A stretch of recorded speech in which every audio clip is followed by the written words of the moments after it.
Hello students, in the last lecture we had seen about the different keys which are used in the data model. We have also seen the relationship, the relational data model and the keys used in relational data models. And we had started with the types of relationship. In the last lecture we had seen the first type of relationship, that is one-to-one. We will just recall it and then we will move forward. So now what is one to one relationship? We have seen in the last lecture, हमने देखा है कि one two one relationship में क्या होता है कि first table की प्राइमरी की सेकेंड टेबल में मैच कर रही होगी या सेकेंड टेबल का फर्स्ट टेबल में रहेगा. मैंने जस्ट वो टेबल एक्सप्लेन किया था हमें लास्ट लेक्चर में आपको कि एम्प्लॉय एक टेबल है और पे एक टेबल है. तो एम्प्लॉय आईडी ये प्राइमरी की किसके लिए है? एम्प्लॉय टेबल के लिए. वेरएस पे आईडी ये प्राइमरी की किसके लिए है? तुम्हारे पे टेबल में. बट पे टेबल की जो प्राइमरी की है वो हमने एम्प्लॉय टेबल में यूज की है. तो एम्प्लॉय टेबल में पे आईडी एज अ फॉरेन की क्या करेगा? वर्क करेगा. ओके. तो यहाँ पे क्या है, एग्जाम्पल का एक्सप्लेनेशन है जो हमने लास्ट लेक्चर में नहीं देखा था, वो देखते हैं कि in above example we could put hourly are field straight into the employee table and not bother with the pay table. However, hourly rate can be sensitive data that can contain only certain database users should see. So we have put the hourly rate in a separate column and we have provided extra security around the pay table so that only certain user can access that data in the table. अभी इसमें क्या कहा गया है, यहाँ पे पे table में कितने एट्रीब्यूट्स यूज किए गए? दो एट्रीब्यूट है, एक है पे आईडी और एक है hourly rate. Whereas employee ID के कितने एट्रीब्यूट्स है? एम्प्लॉय टेबल के 3 एट्रीब्यूट्स थे, employee ID, first name and last name. तो इसमें हम क्या कर सकते थे? इजीली पे के जो 2 एट्रीब्यूट्स थे वो इजीली हम क्या कर सकते थे? एम्प्लॉय टेबल में ऐड कर सकते थे और पे टेबल जनरेट क्रिएट नहीं किया तो भी चलता था. पर यहाँ पे क्या किया, हमने पे टेबल क्रिएट किया. क्यों क्रिएट किया है? क्योंकि ईच यूज़र को जो पर्टिकुलर पर्सन है या फिर पर्टिकुलर एम्प्लॉय कितना टाइम के लिए वर्कआउट कर रहा है, उसका आर्ली रेट क्या है, ये हमें हर एक यूज़र को नहीं शो करना है. स्पेसिफिक ऑथराइज यूज़र को ही वो शो करना है. इसके लिए हमने क्या किया, आर्ली रेट का न्यू टेबल क्रिएट किया एज अ पे टेबल. तो पे टेबल को हमने सिक्योरिटी प्रोवाइड किया है कि all user will not be able to access, only some authorise people क्या कर सकते हैं? उसका रेट देख सकते हैं. इसलिए ये टेबल हमने क्रिएट किया है. ओके. वैसे अगर क्रिएट नहीं भी किया था तो भी चल जाता था, पर वो सिक्योरिटी पर्पस के लिए हमने क्या किया है? टेबल क्रिएट किया है. क्योंकि हर एक यूज़र को हम आर्ली रेट नहीं शो कर सकते. हर एक यूज़र की सिर्फ स्पेसिफाइड और ऑथराइज पर्सन ही, यूज़र ही उसको एक्सेस कर सकते हैं वो पे टेबल के डेटा को. The next type of relationship जो है वो है वन टू मेनी और मेनी टू वन. आप कुछ भी बोल सकते हो, वन टू मेनी बोल सकते हो या मेनी टू वन भी बोल सकते हो.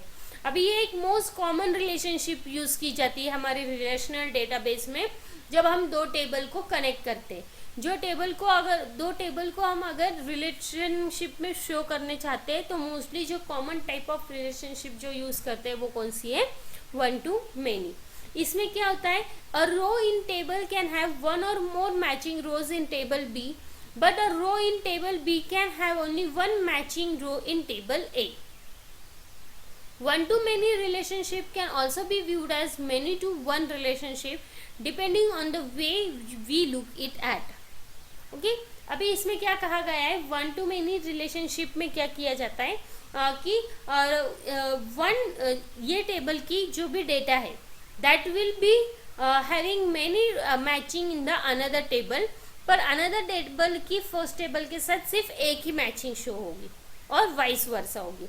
मतलब अगर रिलेशनशिप में row in a table can have one or more matching row in B, ये टेबल में एक से ज़्यादा मैचिंग रो हमें बी टेबल में फाइंड आउट होगा, पर बी टेबल में सिर्फ एक ही रो ए टेबल में फाइंड होगा जिसमें मैचिंग होगी. एक ही रो रहेगा, एक से ज़्यादा नहीं हो सकता है.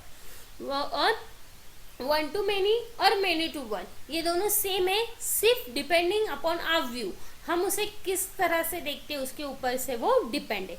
अभी यहाँ पे दो टेबल है, एक है कस्टमर टेबल है, सेकंड है ऑर्डर टेबल.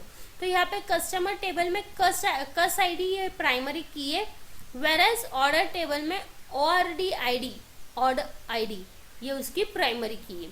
तो अभी यहाँ पे क्या हुआ है, the order relationship is many and the customer relationship is one. Each order can be assigned by one customer whereas one customer can assign to many order. अभी क्या होगा कि ईच ऑर्डर, एक order, each order can be assign to only one customer. अभी suppose मैं customer हूँ, मैंने एक ऑर्डर की है, तो मैंने ऑर्डर किया, I want 4 pens, 4 pencils, 10 books, okay, ये मेरी ऑर्डर हुई है। आपने एक ऑर्डर की है 1 पेन, 10 नोटबुक्स, 15 पेंसिल्स, तो आपकी ये एक ऑर्डर हुई है। आपकी ऑर्डर और मेरे ऑर्डर सेम है क्या? नहीं है।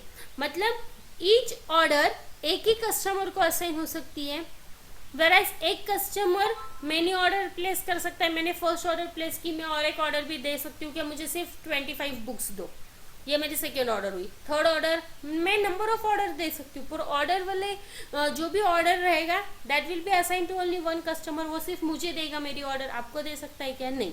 देन इन दैट केस कौन सी रिलेशनशिप हम यूज करेंगे? One to many. One to many में वन की प्राइमरी की हम किस में डालते हैं? मेनी में डालते हैं, ओके।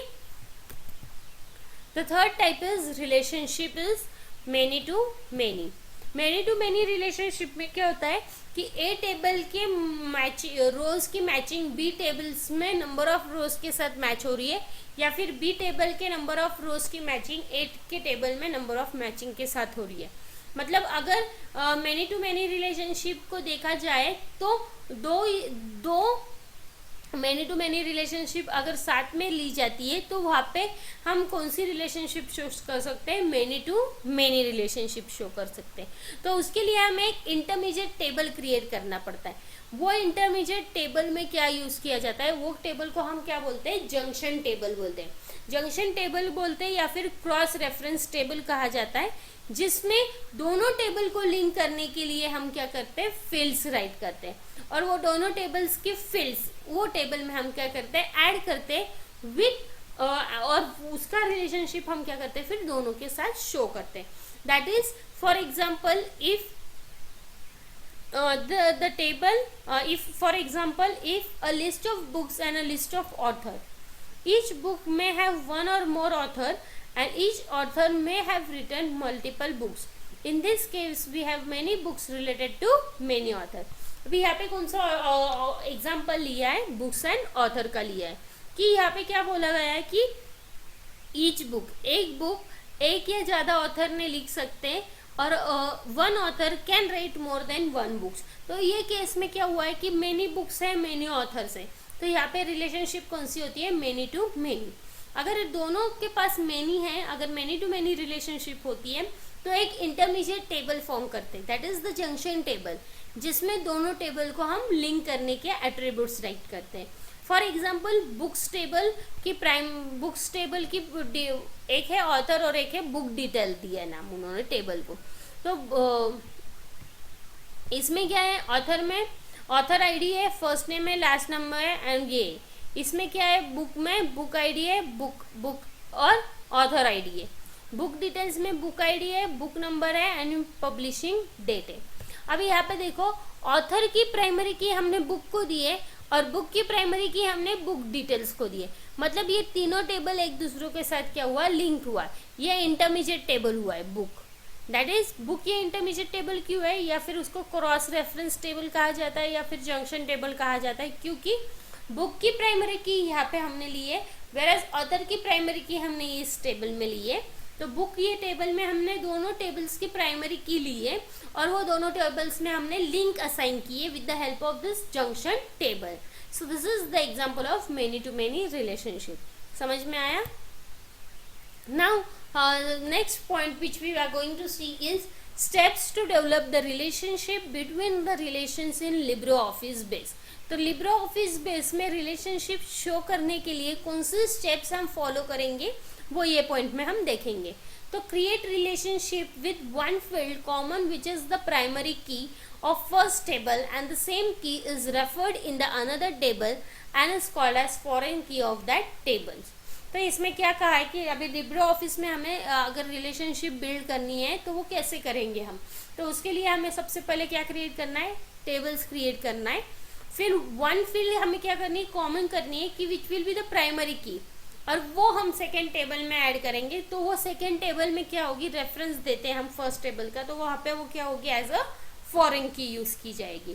ठीक है, फिर हमें क्या करना है कि टूल्स मेनू के ऊपर क्लिक करके हमें क्या सिलेक्ट करना है, रिलेशनशिप ऑप्शन सिलेक्ट करना है। अगर हम रिलेशनशिप ऑप्शन सिलेक्ट करते हैं तो एक स्मॉल विंडो अपीयर होगी जिसमें आपको टेबल का नेम असाइन करना है और ऐड के ऊपर क्लिक करना है। ऐड के ऊपर क्लिक करने के बाद आपको क्या करना है कि जो भी दो टेबल थे वो हमें ड्रैग करने हैं वो कॉमन पोर्शन में विंडो के, और वहाँ पे हमारी लाइन एक यूज करके हमारे दोनों टेबल्स के ऊपर रिलेशनशिप जो शो की जाएगी।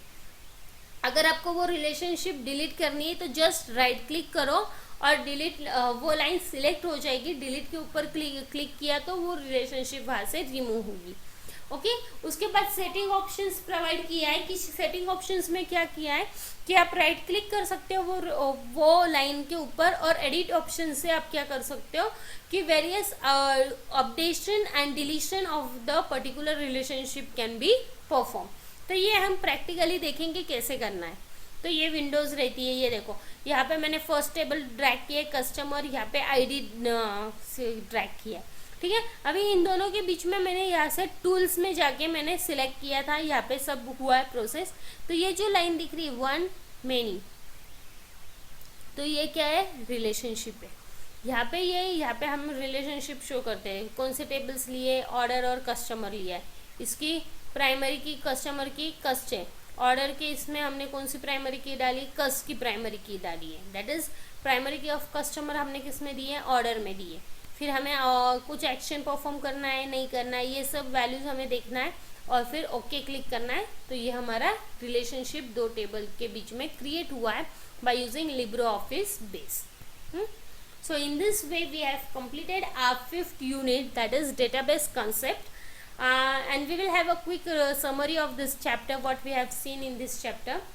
ये चैप्टर बहुत छोटा था, ये चैप्टर पूरा प्रैक्टिकली है, बहुत इजी भी अंडरस्टैंड होने के लिए। तो सबसे पहला पॉइंट जो हमने देखा था कि व्हाट इज डेटा। डेटा मतलब क्या रहता है, डिफरेंट टाइप्स ऑफ फैक्ट्स रह सकते हैं, जो फिगर्स रह सकते हैं या डिटेल्स रहेंगे about particular people, person, place और थिंग, वो सब हम इसमें शो करते हैं। फिर इसमें इंफॉर्मेशन रहती है जो with the help of processing of particular data वो हमें रिजल्ट ऑब्टेन किया जाता है।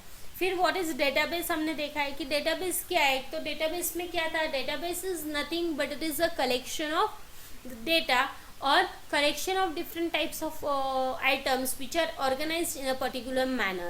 फिर उसके बाद हमने देखा है कि how to create a table, how to create row query, how to create the forms, reports, वो सब हमने देखा है। फिर टेबल मतलब क्या रहता है कि टेबल मतलब रोज और कॉलम्स का कलेक्शन रहता है। फिर उसमें हम वैल्यू इंसर्ट कैसे करते हैं, वैल्यू एडिट कैसे करते हैं, वैल्यू डिलीट कैसे करते हैं, ये सब हमने देखा है। फिर उसके बाद what is the use of query. Query क्यों यूज किया जाता है डेटाबेस में कि to retrieve a particular value. User को पूरा टेबल देखने में टाइम वेस्ट होगा, तो easily with the help of query वो पर्टिकुलर रिकॉर्ड फाइंड आउट कर सकता है। तो वो वैल्यू रिट्राइव करने के लिए क्यूरी यूज की जाती है। What is report. रिपोर्ट मतलब क्या, जो भी डेटा है वो हमें प्रिंटेड फॉर्म में चाहिए तो वो हमें रिपोर्ट्स यूज किया जाता है। फिर उसके बाद हमने डेटा मॉडल देखा कि डेटा मॉडल क्या रहता है कि अपने जो भी डेटाबेस है उसका लॉजिकल स्ट्रक्चर रहता है, वो हमारा डेटा मॉडल रहता है। फिर उसमें डिफरेंट टाइप्स के डीबीएमएस के बेस के ऊपर different types of data models हैं। उसमें से हमने कौन सा डेटा मॉडल स्टडी किया, what is relational data model. फिर रिलेशनल डेटा मॉडल्स की हमने कीज देखी, which are the different 4 types of keys of relational model. Candidate key हमने देखा है, what is candidate key, what is primary key, what is composite primary key and what is foreign की। ये 4 keys देखने के बाद हमने उनकी रिलेशनशिप देखे कि how what are the relationship. तो रिलेशनल डेटाबेस में हमने 3 टाइप्स ऑफ रिलेशनशिप देखी, 1 to 1, 1 to many and many to many. So in this way we have completed our 5th unit. In the next lecture we will start with the new unit and the last unit of your syllabus, that is unit 6. Thank you.